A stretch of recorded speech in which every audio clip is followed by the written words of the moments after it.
Can you tell me what African country is currently ongoing a civil war? Believe it or not, I know about Sudan because I'm not an idiot. How about what Southeast Asian country has an ethnic cleansing going on right now? Myanmar. Good. And you have strong opinions on both sides? Unlike you, I take an effort to be informed about foreign policy and to come to conclusions. You are a culture warrior. I believe when everything is done, Mr. Kirk, people will see you and the people you've supported as corrupt, as selling the country out to the lowest bidder, and of doing irreparable damage to a country I'm sure we all deep down love. The difference, I think you will have to reckon with that. The difference Mr. Kirk. is when... Listen, anyone who's been around politics for even a minute knows exactly who Charlie Kirk is. He's not just another conservative commentator. He's the guy who has made a career out of parroting Donald Trump's talking points, pushing half-baked conspiracy theories, and bending reality just to give the right wing a win. The man has practically built a brand on spin and sensationalism, never mind whether it holds up under the slightest bit of scrutiny. And that's why what you're about to see is so satisfying. Because for once, someone didn't just sit back and let him dominate the conversation with smoke and mirrors. Instead, a sharp young Brit decided to step up, confront him head-on, and dismantle his arguments piece by piece. Not only did this student hold his ground, he delivered one of those rare, perfect mic-drop moments that left the entire crowd erupting in applause. Moments like this matter because they expose how fragile these so-called unshakable pundits really are when pressed with logic, facts, and confidence. When the bravado fades, the cracks show. And that's exactly what happened here. Before we dive into the full story, comment where you're watching from and don't forget to like and subscribe so you don't miss the next one. Now let's roll the clip and break down what happened. And the final question that we've got time for today is from Sammy MacDonald from St John's College.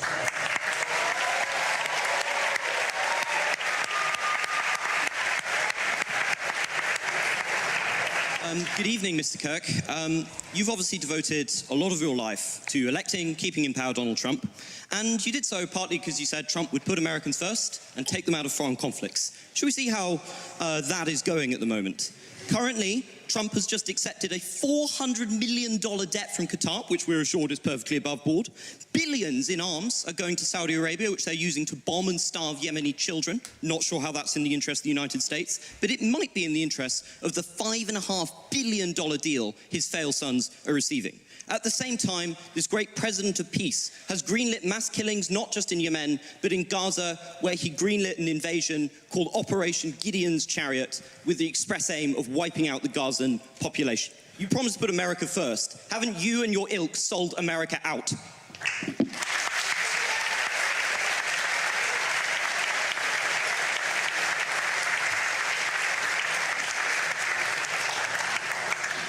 No. Well, I'm glad you have great intellectual substance and can answer. Because it's all the culture wars for you, isn't it? The second someone actually tells you what you're doing, which is red. Can you calm down a little bit? Like, just a little bit? Pounding the table, you're all over the place. No. You want me to go piece by piece? Or would you like me to talk slower? I think you can... Number one, Donald Trump is convening a peace deal between Russia and Ukraine. Joe Biden gave them armaments. That's going well, isn't it? It's going well. Can you not interrupt me? Well. I allowed you to talk uninterrupted. You're famous for not interrupting. Yeah, I haven't interrupted a single person here today. Can I speak uninterrupted, actually? Okay. He is convening a peace deal between Russia and Ukraine. I believe we will see an end to that war. Number two, he's actually talking to Iran and discouraging Israel to strike the interior of Iran and has stopped many other international countries to do the same. Number three, can you give him credit for ending the Indian-Pakistan war? Both of them said he didn't do that. Well, hold on a second. Let's go back. No, that's important. Russia, Ukraine. Hold on, that's important. Can I speak now? Yes, but the Indian-Pakistan thing, you got to go deeper than that. Let's go in order. Is a peace summit where the main person in question, Russia, doesn't show up, is that a success, Mr. Kirk? Well, I'm not even sure. Not a success? Well, again, these are ongoing negotiations. And it's a lot better than when your Prime Minister, Boris Johnson, went alongside our Secretary of State, Tony Blinken, to Istanbul and unnecessarily blew up a potential Russian peace deal, which has resulted in hundreds of thousands of dead Ukrainians, one of the great unnecessary wars of the modern era. Donald Trump believes in conversation and police through strength. He has been president for well over 120 to 130 days, and he has already ended a war between two nuclear conflicts of India-Pakistan. He has secured our own U.S. southern border while we were being invaded by foreign powers. And thirdly, he is brokering a potential settlement with Iran that will prevent a major escalation in the Middle East. And finally, it is very difficult, but I believe they'll get it done, that will finally see an end to the Russian-Ukrainian war. I'm just going to disregard the enormous lies you just put out there about Russia and Ukraine. Okay. But do you really think leverage, negotiations work if you cut off all your leverage and scream at one party in the Oval Office? Don't you think that has just emboldened Russia? Because look at the approach. Putin thinks so much of your glorious president, he can't even be asked to show up. You have elected, or help elect, somebody who is at best an idiot and at worst is deeply corrupt. Okay, again, so Trump and Putin had a 2-hour phone call today. You'll acknowledge that's a good thing. The pursuit of peace can sometimes be a winding road, and it's a lot better than sending hundreds of billions of dollars further into the killing fields of eastern Ukraine, something that tragically both the UK government and the US government has been unnecessarily supporting for a couple of years. President Trump wants to see a brokerage, an ending of this settlement. I pray we can get it. It's very complicated because of the mess that Joe Biden left, which was an active kinetic war with a nuclear power sending American-made missiles into the interior of Russia.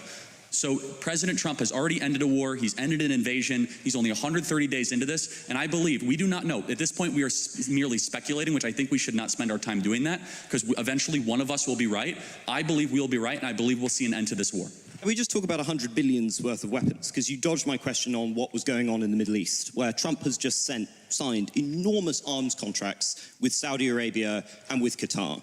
And I noticed you ignored the fact that this might have had anything to do with the blatant corruption going on through the Trump coin and going on through giving the very competent sons of Donald Trump billions of investment from Saudi Arabia and Qatar. This is something that is directly embroiling Americans into conflict, but is importantly killing many innocent people. Those nations have been known to terrorize innocent civilian populations. So if you're coming to me and you're objecting to America selling weaponry, why are you defending shilling for the Saudis? Well, hold on. One is sending weaponry, one is purchasing. Secondly, you do know that the biggest purchase that was announced was commercial airliner, 737, $100 billion. We've heard of Qatar Airways. They purchased $100 billion of commercial airways. You are right, there were some weapons contracts. But I guess the question is, would you rather have Saudi Arabia buy weapons from America or China? I'd rather they not have American weaponry at cut price rates. See, I disagree. Let's talk about Qatar for a second. Okay, fine. You mentioned Qatar. You've been talking a lot about Hamas and the evils of Hamas. Can I ask you, who is the main funder of Hamas? Well, the Palestine. Well, the West actually funds Hamas. Which state? Well, Iran funds. No. Where are the Hamas leaders? And also Qatar funds Hamas. It is a combination of international relief organizations. Is this a state we should have a $400 million jet with the President of the United States on it? Hold on. First of all, it was not given to him personally. I understand the optics of it, but it was not given to him personally. It was given to the U.S. government. And under that standard, no U.S. government should ever receive any gifts from any foreign countries whatsoever. It's not given to him personally and not a violation of the. And why is he trying to transfer it to his personal library? He is. Actually, okay, again, he sent out a statement. This is way too in the weeds. If you want to keep on going, we can. It's not in the weeds. It's a fundamental moral principle. Okay, so under that fundamental moral principle then, can you acknowledge, though, that President Trump is getting more done in a less period of time than any president we've seen, while our prior president did not even know what year he got elected? You understand the contrast here? Whataboutism again? I'm not a defender of Biden. I'm not saying President Trump is far better than the predecessor. You have to defend the person you spent millions to elect. I will defend every day of someone who ends an invasion. That's all you do, brings down the price of oil, who is revitalizing the American economy, who's brokering peace, who stopped the potential nuclear war, who is bringing Iran to the table and bringing Russia to the table, someone who does not want armed conflicts with the greatest powers of our time. I will defend that endlessly. What are you defending? In a fantasy world of your own creation. So it's quite hard to engage with. But then disprove it. But let's check on how Trump is doing in terms of diplomacy. Look, with the war in the Middle East, do you think it was a defensible decision to tell the Israelis you wanted Trump Gaza to agree for Israel to invade the Gaza Strip and to continue to murder thousands of innocent children and civilians in a pointless war. Is that in America's interest? Is that in humanity's Well, interest? first of all, you should know something about Trump. There's something, if you realize with Trump over the last 10 years, he is quite the social media user and uses hyperbolic language at times. But let me ask you, in the conflict of Israel versus Hamas, who's the good guy? I believe both Hamas and the Israeli government are evil, but I think also that there is no justification. Are they equally? There is no justification for the murder and mutilation of thousands of innocent people and children in a futile... Let's zero in on it. There is no justification, Mr. Kirk, for invading hospitals, for bombing innocent populations and dragging out a war which is damaging Israel and the West's security. You've made that point, but... Well, it's not a point, it's a moral truth, isn't it? Okay, yeah. It was also a moral truth that the war started because 1,300 Jews were killed and 200 were taken hostage. And when you declare war on Israel, expect a firestorm in reaction. Let me finish, I let you talk. Israel, at its holiest day of the calendar year besides Yom Kippur and Rosh Hashanah, Samat Torah, the 50-year anniversary of the Six-Day War. On Shabbat, Hamas invaded Israel, deciding to go recklessly to music concerts, to homes, to kibbutzes, and taking 200 plus hostages. They knew what they were doing. In one of the most cloistered urban environments on the planet, 2 million people live in a place where it's impossible to wage war. Impossible. Where they wear civilian clothing, they violate every tenet of the Geneva Convention, and the IDF, when they do something right, they get no credit. When they do life-saving surgeries of a Gazan child, they get no credit. When they drop leaflets, they get no credit. But when they happen to bomb a place where they are operating their military from, which we now know from third-party verified sources, hundreds of Hamas military operations are in mosques, schools, and hospitals. I'm sorry, the country where they were living in relative peace on October 6th, that all of a sudden we had a war, and Hamas started the war. And I don't see people that were really upset about the 2 million Germans that were killed in World War II, civilians. A tragic truth of war is that civilians die. I don't like it, and you don't like it. And they brought it upon themselves. The only operation and entity to blame is the leadership of Hamas, not the Israeli government, for fighting this defensive war after they were invaded. I'm no defender of the terrible pogrom that was launched against Jews on that day. But the justification for the death of innocents cannot be an infinite cycle of bloodlust. It cannot be killing tens of thousands of innocent civilians with a war with no end in sight, people who are not complicit in those atrocities. It cannot be bombing hospitals which children use. It cannot be bombing hospitals in which cancer patients are dying and starving in there. The deaths that have been inflicted, nobody knows the true toll, but somewhere between 50 and 100,000 people lie dead under the rubble. And what is left for Gaza except for to continue to suffer under Hamas? Because it turns out Netanyahu's political strategy has not worked. It has entrenched Hamas within the territories. To be a Christian, I would have thought, Mr. Kirk, would never have involved suggesting that the price for an atrocity must be an infinite cycle of bloodlust, that innocent people and the young population must be killed to avenge some kind of providential Christ. How can you call yourself a Christian? Well, you just did. I want to make sure we get our moral clarity straight before we proceed. No one likes what's happening in Gaza. No one with a heart or a soul or a mind likes when kids die. But you must understand who started the conflict so that you could end it correctly. And until Hamas brokers an unconditional surrender, of which they are unwilling to do, they could release the hostages and drop their weapons and their lives would be spared. Instead, they are using children of Gaza as cannon fodder, financed by the Iranian mullahs and dragging the entire world into this conflict. So I don't even know what we're debating at this point other than I believe that Israel, I believe the facts, Israel was unconditionally attacked on October 7th. They're responding in kind. And I would just ask you a very simple moral question. How should Israel have responded? Not with the blanket carpet bombing of the city, not with bombing hospitals. Of course, some kind of military operation might have been necessary, but not murder on this scale. There is no justification for what is happening with the enormous death toll that is being produced. I really cannot see how you come here and you have the gall to lecture us on Christian morality and then sit here and justify the murder of thousands of civilians. And is it working, Mr. Kirk? Is Hamas dismantled? I've never said that. You just did. Well, no, this is your whole in thing. war, these are called casualties of a war. We're going to need to stop bringing this Again, to close. I'm not going to justify every military maneuver of a 100,000 person army. Instead, what I will do is I'll be clear that there is a good guy and there is a bad guy. I honestly... Isn't that the morality of a child? Well, hold on. It's interesting you say that. Because a child who knows that Israel is the good guy, Hamas is bad, has a lot more wisdom than a student like yourself at Cambridge University. I will be glad that I will not have been somebody who has defended the genocide of the Palestinian people.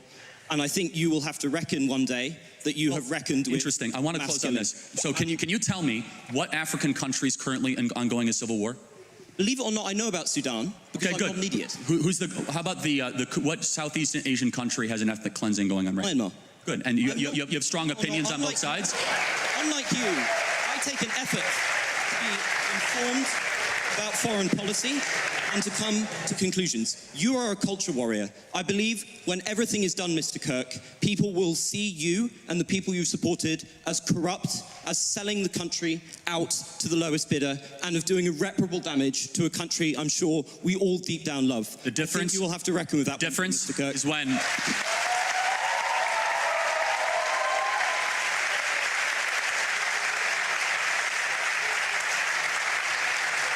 That right there was the mic drop moment everyone was waiting for, and it was phenomenal. You could feel the room shift when the young Brit delivered that final blow. The crowd wasn't just impressed, they erupted, because in that instant Charlie Kirk wasn't the confident debater he always pretends to be. He was exposed, cornered, and completely outclassed. But here's where it gets almost laughable. Instead of owning up to the fact that he was beaten on stage, Charlie did what he always does. He tried to rewrite reality. He went on to post his own edited version of the event, conveniently cutting out the exact moment where the young Brit dropped the hammer and received a standing ovation. Think about that for a second. A man who brands himself as a truth-teller literally edited out the truth because it made him look weak. That alone tells you everything you need to know. And honestly, there are plenty of reasons people have such a problem with Charlie Kirk. He's not just wrong every now and then, he has built a pattern of spreading disinformation about COVID, about history, about politics. He thrives on stoking division, leaning into racially charged rhetoric, and weaponizing culture wars just to keep his base angry and engaged. At one point, he even pushed campaigns meant to undermine Martin Luther King Jr. and the Civil Rights Act. Yes, the same landmark legislation that ended legal segregation. Who does that? This is the reality with Charlie Kirk.